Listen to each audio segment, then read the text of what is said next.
तक मेरा बेटा आईआईटी में एडमिशन नहीं लेगा, मैं बिल्कुल नहीं हँसूँगा। ये कहना था एक बहुत ही रेपुटेड इंजीनियरिंग कॉलेज के एचओडी का। मैं लेक्चर लेने गया था और लेक्चर के दौरान मैंने देखा फ्रंट रो में प्रोफेसर्स बैठे हुए थे।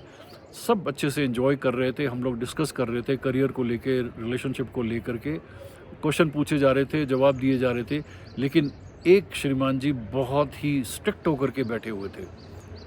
तो जैसे ही सेशन ख़त्म होता है तो हम 1-2 काउंसलिंग के केसेस भी लेते हैं और उस काउंसलिंग में वो आए। तो नॉर्मल बातचीत हुई और मुझसे रहा नहीं गया, तो मैंने उनसे पूछा कि आप एकदम से इतना टाइट लिप्ड, चेहरे पे बिल्कुल स्माइल नहीं, क्या कारण है? तो उन्होंने कहा कि मैंने अपने बेटे को 8th क्लास से जो भी कोचिंग इंस्टीट्यूट्स होती हैं, जी एटसेट्रा, उसमें डाल दिया है और मैं चाहता हूँ कि मेरा बेटा जो है आईआईटी में एडमिशन ले ले। अब 1 साल वो ड्रॉप भी कर चुका है। तो मैंने कहा इसके पीछे मोटिवेशन क्या है? ठीक है, आप एक अच्छे इंजीनियरिंग कॉलेज में हो।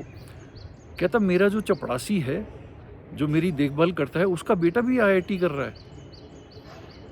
और ये मेरे लिए बहुत शर्म की बात होगी कि मेरा बेटा जो है वो आईआईटी नहीं कर पा रहा है। ओके, मैंने कहा ठीक है, आप ट्राई कर लीजिए, इस साल भी ट्राई कर लीजिए, अगर प्रॉब्लम आएगी तो फिर आप एक बार कांटेक्ट कर लेना। तो उसने अपनी बेटी के बारे में भी बात की।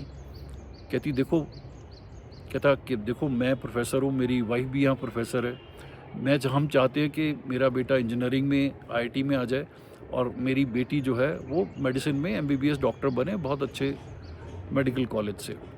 तो उसके पीछे भी उन्होंने डंडा लगा रखा था, बेटे के पीछे भी लगा रखा था, और दोनों में से किसी को सक्सेस नहीं मिल रही थी। 1 साल बीता, उन्होंने फिर कांटेक्ट किया कि नहीं, मेरे बेटे को एडमिशन नहीं मिला है, बल्कि मैंने ट्राई करी, उसको मैंने दुबई बिरला बिट्स की जो वहाँ ब्रांच है वहाँ भेजा, 50 लाख रुपए मेरे लगे और वहाँ से वो 1 महीने में वापस आ गया।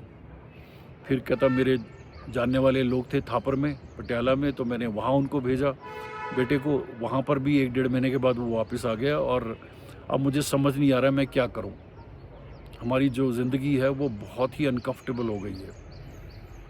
तो हमने उसके बेटे से बात की, उसका एप्टीट्यूड टेस्ट किया, तब पता लगा कि उसका एप्टीट्यूड जो है वो हॉस्पिटैलिटी के लिए है, इंजीनियरिंग के लिए नहीं है।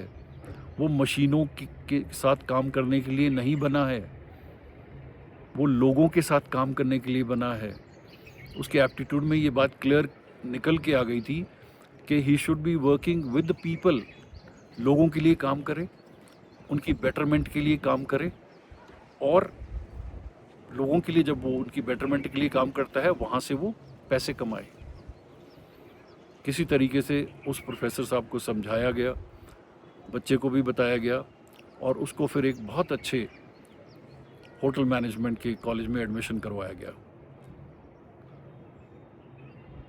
कुछ गलत नहीं है, बूमर पेरेंट्स है। बूमर पेरेंट्स का क्या होता है कि या तो डॉक्टर बने या इंजीनियर बने, बिकॉज इनके टाइम में सिर्फ यही 2 ब्रांचेज होती थी और कुछ नहीं होता था।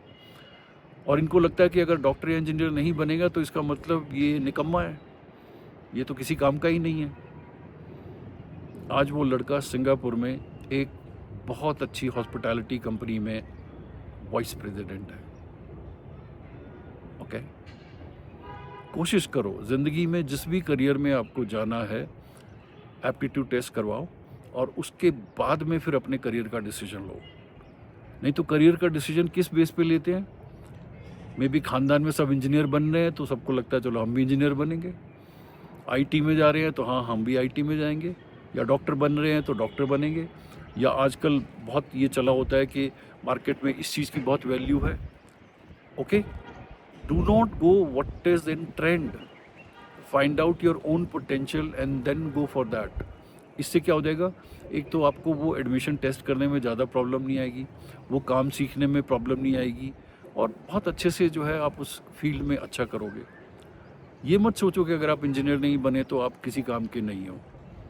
ओके, क्योंकि इस वक्त उस इंसान की जो सैलरी है वो किसी भी आईआईटीएन की नहीं होगी इनिशियल 6-7 ईयर्स जिनकी सर्विस है। Okay, and he is enjoying his work. Similarly try for yourself, and if you have kids और student those who are in 9th class onwards, ठीक है आप उनको डॉक्टर इंजीनियर जो भी बनाना चाहते हो, nobody saying no to them, but at least understand कि अगर ये ना बन पाए तो इनको किस करियर में जाना है। At least understand what are they meant for. I hope you understand the aptitude का मीनिंग क्या होता है। Aptitude is something innate quality, means right from beginning, बचपन से, राइट फ्रॉम बर्थ आपके अंदर में कुछ ऐसी क्वालिटीज़ होती हैं जिनसे एक पर्टिकुलर काम को सीखने में आपको कोई परेशानी नहीं होगी, बहुत अच्छे से सीख लोगे। छोटा सा एग्जांपल देता हूँ। एक कुक है जो बहुत अच्छे से कलनरी कॉलेजेस से सीख करके आया है, पर उसका एप्टीट्यूड नहीं है। और एक कुक है जिसका एप्टीट्यूड है लेकिन ज़्यादा ट्रेनिंग नहीं हुई है। तो जिसका एप्टीट्यूड नहीं है वो रेसिपी के हिसाब से ही चलेगा। He will not be able to play with the dishes. He'll be absolutely sticking to जो लिखा है किताब में वो उसके हिसाब से ही चलेगा। He will not enjoy doing that. Whereas जिसका एप्टीट्यूड होता है he will play with the dishes. He will play, मसालों के साथ उसको खेलना अच्छा है, डिशेस को नए नए फ्लेवर में कन्वर्ट करना उसको अच्छा लगेगा। And he will never get tired of doing that particular thing. तो ज़िंदगी में बहुत ज़रूरी है कि you understand what is your aptitude and then you take that profession. Very very important. नहीं तो अगर आप किसी ऐसे काम में चले गए जिसमें आपका एप्टीट्यूड नहीं है, जस्ट यू आर क्वालिफाइड और आपने कोई एक एग्ज़ाम पास कर लिया है, तो ज़िंदगी भर फ्रस्ट्रेटेड रहोगे। You really will not be comfortable, you will not enjoy that. और अगर ये इन्जॉय नहीं करोगे तो सारी फ्रस्ट्रेशन घर पे लेकर आओगे। And then your relationship also goes for a 6. Okay? Life बहुत बढ़िया है यार। और लाइफ में ना बहुत सारी अपॉर्चुनिटीज़ मिलती हैं। ज़िंदगी में अच्छा करने की ट्रिमेंडस अमाउंट ऑफ अपॉर्चुनिटीज़ मिलती हैं। ये सिर्फ आपको देखना है। ठीक है, बेसिक जो भी आपने लाइफ में किया वो करके आप एक जगह पहुंच गए हो। Now is the time, find out more about yourself, find out more about this universe, and then take the next step. Enjoy this life. Okay? Be adventurous, little risk taking. Take care. It's your life.